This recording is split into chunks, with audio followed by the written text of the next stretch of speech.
All right, well, I'm assuming you actually can play your right hand melody and play the chords in your left hand with no problems. Just remember, when you're pressing the chords down in your left hand, you don't have to press too hard. Nice and gentle.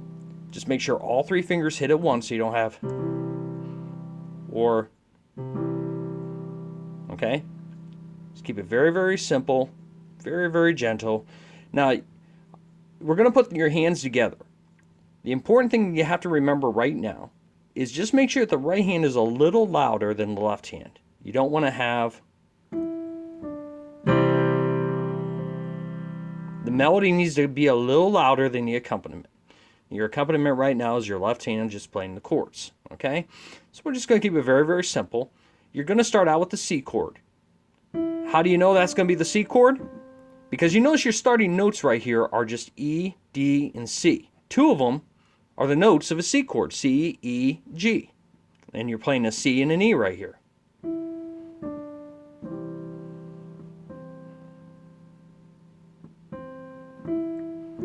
Now, a G is in a C chord, but then after the G, you're going from a G to a D. So the next chord is obviously going to be a G chord because you got a G, a B, and a D in it. Okay? So you start off from the beginning.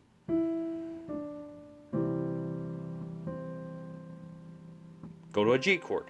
As soon as you get to this G right here. Now obviously the next chord is going to be your F chord because none of the other chords had an F in it.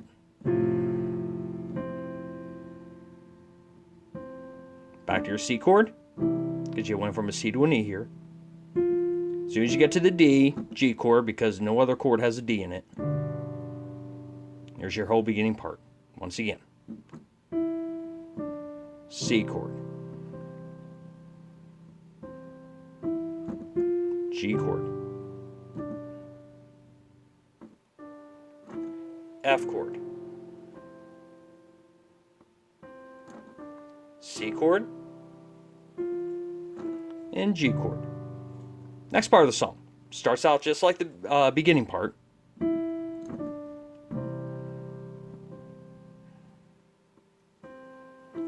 Nothing changes so far.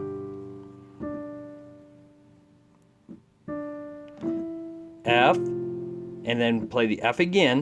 And after you play the F again, we're going to put a cadence in. And that means we're going to give this an ending going with a cadence. It could be either like a 4 chord to a 1 chord or a 5 chord to a 1 chord. Your 1 chord being C, your 4 chord being F, 5 chord being G. In this case right here, we're going to end by putting a G chord here after the F chord all by itself.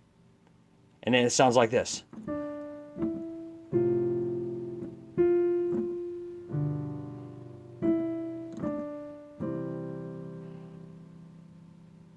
Okay? Once again, this is the second half of the song.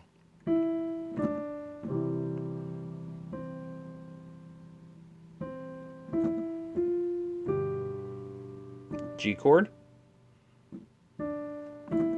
F chord, G chord all by itself, let it hold. Now you notice when I'm doing these chords, I'm letting them hold. I don't go.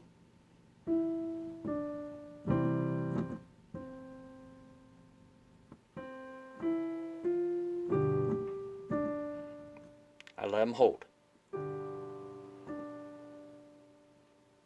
Now, some of my students had a hard time actually playing chords in the very, very beginning, okay? And they would do this.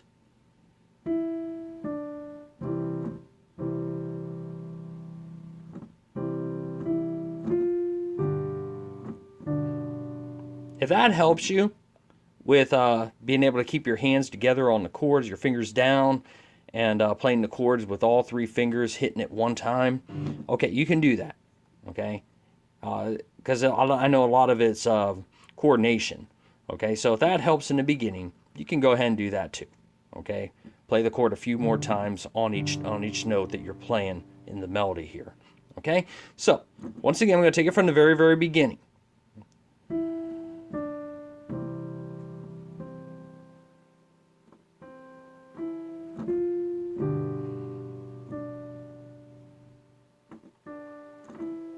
chord, C chord, G chord,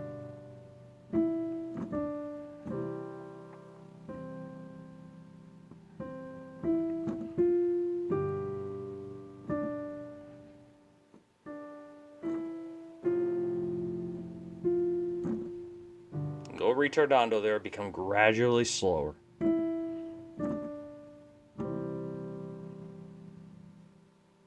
So what I did with it at the very ending there. Oh, sorry. Put a ritardando,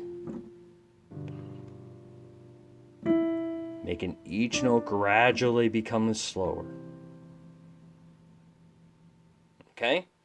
So you can do that at the very, very end. Now, if you want to give it a really, really cool ending, you do what some churches do with the all men at the very, very ending. And that's a cadence too.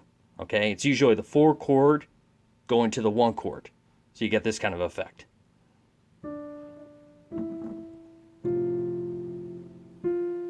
G chord. Go back to the 4 chord because the F chord has a C in it.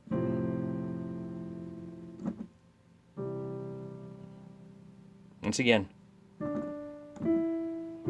I'm sorry. It's hard to look through this camera at my fingers sometimes because I got the keyboard right in front of me too.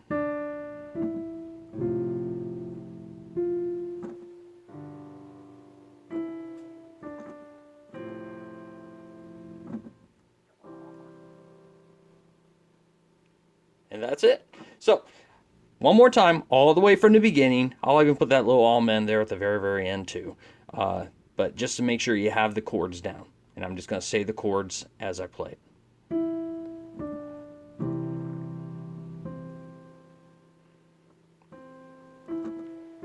G chord. F chord. C chord. G chord. C chord.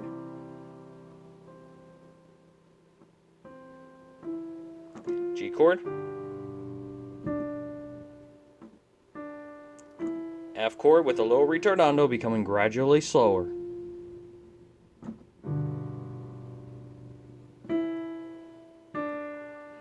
F chord. C chord. All right, that's your first song.